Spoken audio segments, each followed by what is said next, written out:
প্রিয় দর্শক বন্ধুরা, এই মুহূর্তের জন্য সাউথ 24 পরগনা প্রাথমিকের 2009 প্রাইমারি রিক্রুটমেন্ট প্রসেস রিলেটেড সর্বোচ্চ ন্যায়ালয় সুপ্রিম কোর্টের মামলা থেকে উঠে আসছে নতুন করে স্ট্যাটাস। ইতিমধ্যেই সকলে কিন্তু অবগত হয়ে গিয়েছেন, কিন্তু একটা প্রশ্ন দাঁড়াচ্ছে, কার্যত প্রায় এক মাস পরে আবার ডেট আসায় শুনানি কি হবে? বন্ধুরা, আলোচনা করছি, একেবারে শেষ পর্যন্ত ভিডিওটি দেখবেন। আমরা চলে এসেছি অনস্ক্রিনে এবং সেখান থেকে গুরুত্বপূর্ণ এসএলপির যে বর্তমানে tentatively schedule deadline computer generated উঠে এসেছে, সেটি হচ্ছে 8/4/2025।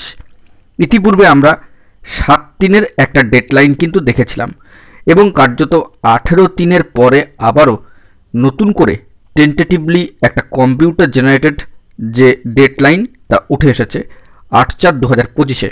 দীর্ঘ এতগুলি দিন পরে আবার এক দফা শুনানি হওয়ার সম্ভাবনার আশার মধ্যে রয়েছেন চাকরি প্রার্থীরা, কিন্তু শুনানি কি ওই দিন আদৌ হবে, এই নিয়ে কিন্তু প্রবল জল্পনা কাজ করছে।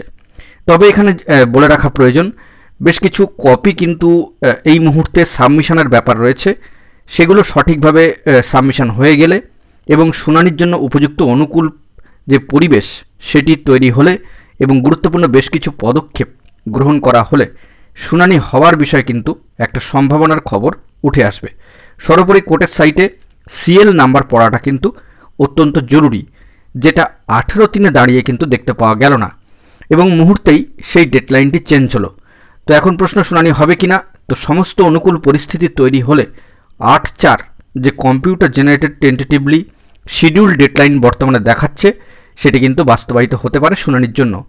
আমাদেরকে এখন এই কয়েকটা দিন কিন্তু অপেক্ষা করতেই হবে এবং তাকিয়ে থাকতে হবে কোর্টের সাইটে।